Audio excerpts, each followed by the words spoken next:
Abel, na página 29, antagonismologia, você pode comentar o primeiro e comentar no seguinte sentido: quando que a espontaneidade pode ser mais calculada, feita de caso pensado, dentro do tema do verbete? O ideal para nós aqui, que estamos até certo ponto trabalhando, começando a trabalhar com a tarefa de esclarecimento, né?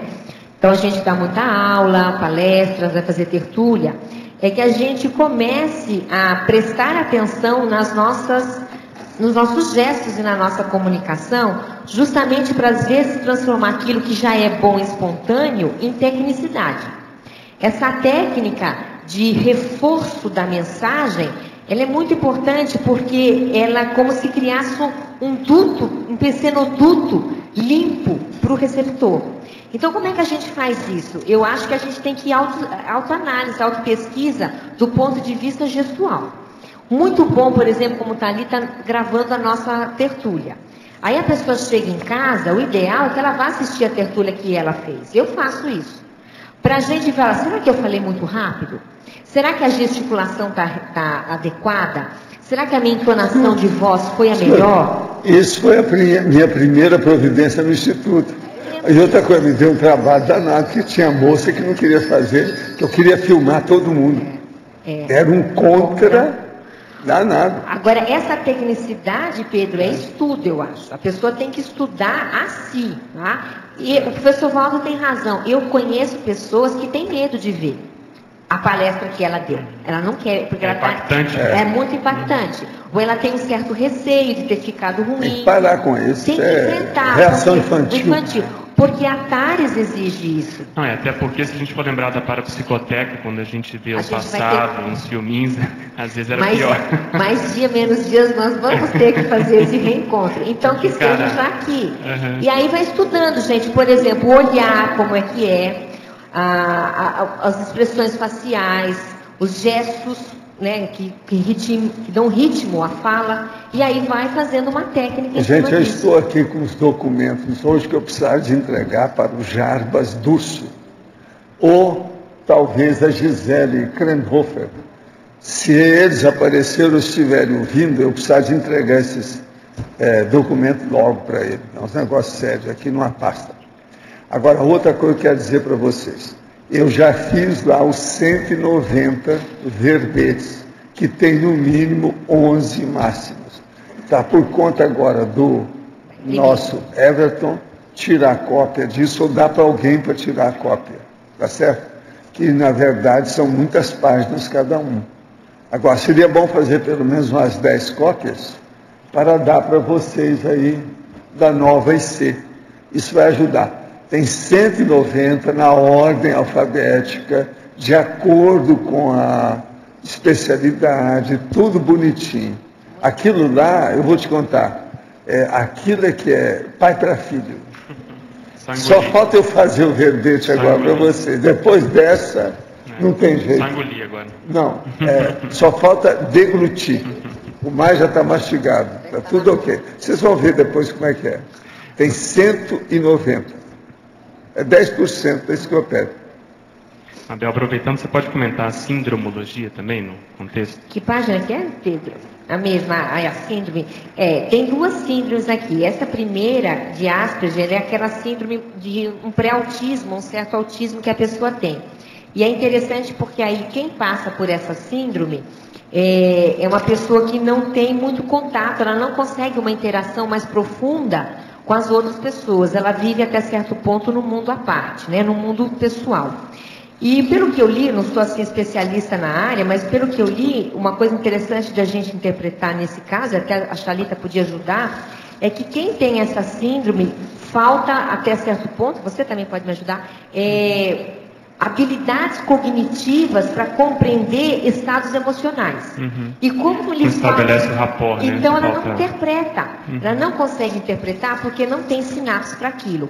Se ela não interpreta do outro, ela também não consegue expressar dela de uma maneira técnica e lúcida. E ela fica no mundo à parte, né? Então é interessante nessas primeiras síndromes a gente pensar o quanto que a gente tem que ter autopesquisa mais séria para que a gente entenda as nossas emoções mais enraizadas, para que a gente possa trabalhar sobre elas e depois saber expressá-las quando necessário. Essa autoconscientização emocional, que é uma autoconscientização que passa pela cognição, é que dá tecnicidade para fazer uma expressão de comunicação não verbal mais em cima do lance. Entendi. Quem se pesquisou profundamente consegue isso.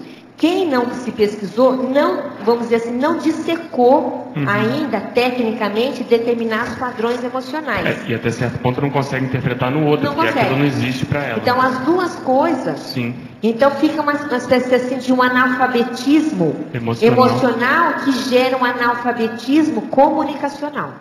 Por falta de uma habilidade cognitiva. Então você vê que a coisa é complexa. Né? Agora, a segunda síndrome, você quer que eu fale? Essa síndrome, a Adriana, quando eu estava conversando com ela me trouxe um manual, né, de doenças mentais, e tinha lá essa síndrome de Vera-Gut, que era algumas pessoas... É o sinal, perdão. Que é da síndrome depressiva. Que algumas pessoas com depressão muito profunda e, claro, com uma certa idade avançada, elas têm um sinal característico aqui entre a sobrancelha e os olhos, mais ou menos, que forma um sinal de expressão de dor, de sofrimento. Então, com um certo tempo, fica uma marca na face da pessoa, que o terapeuta, quando bate o olho, o psiquiatra provavelmente, e ele olha aquilo, numa pessoa mais idosa, ele já sabe que aquele sinal significa essa pessoa está sofrendo de depressão. Legal. Porque ela carrega na feição. Não sei se a Adriana quer complementar. Geralmente acontece nos casos de depressão bem grave, bem profundas, né? Que você forma um triângulo aqui entre as sobrancelhas. Então esse quadro, quando você olha, você vê assim, quadro de gravidade. E assim, é interessante a questão da síndrome de Asperger, que ela é tipo um paradoxo se a gente for pensar no seu verbete, né? Porque o Asperger é um tipo de autismo, é um autismo considerado mais leve. E uma das definições de autismo é a dificuldade que a pessoa tem de comunicação, a questão verbal. E é interessante que, pelo seu verbete, o Asperger ele tem uma dificuldade de comunicação verbal. Mas pela comunicação não verbal, aí o paradoxo, você faz o diagnóstico de Asperger, porque ele evita o processo da afetividade, ele evita o processo da comunicação. É interessante você pensar nesse paradoxo. O paradoxo, né, da situação. Oi. Só nesse assunto ainda, existe uma síndrome chamada síndrome de Moebius. Que a criança nasce com uma paralisia facial, o nervo facial não desenvolve bem e é caracterizada pela não conseguir expressar também na face nenhum tipo de emoção, não tem expressividade. Dá uma mimia quase, né? Exatamente. Então acho que tem relação, né? Moebius. Obrigada. Pode não, João. Na mesma página 29, na interaciologia, você fala das duas últimas interações aqui, que uma está meio ligada até com a outra, você pode comentar mais? Posso. Essa é a paralinguagem. É a paralinguagem funcionando, ou enfatizando, ou até distorcendo a linguagem. Então, por exemplo, vamos colocar a segunda interação. Ó.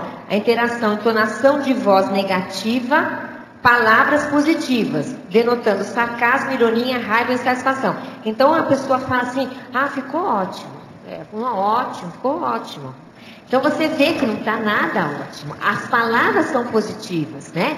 Mas a entonação de voz, a paralinguagem e a expressão do corpo nega. É o caso daquele homem que pergunta sobre os processos, conversando com a mulher. Aí ele fala assim, eu te amo. E quase dá um tapa. Então isso é dois canais que se contradizem. O canal verbal diz uma coisa e o não verbal diz outra, tá? E o inverso também é verdadeiro. Você fala, você gostou disso aqui? Você fala, isso aqui tá um lixo, né? Vamos falar a verdade, tá um lixo. Então você vê, são palavras negativas, mas que dependendo da paralinguagem, você sabe que a pessoa está brincando. Que ela está tirando, né? É um sarcasmo, uma ironia leve até. Então esse jogo a gente faz o tempo inteiro, entre comunicação não verbal e comunicação verbal. Esse é o antagonismo dessas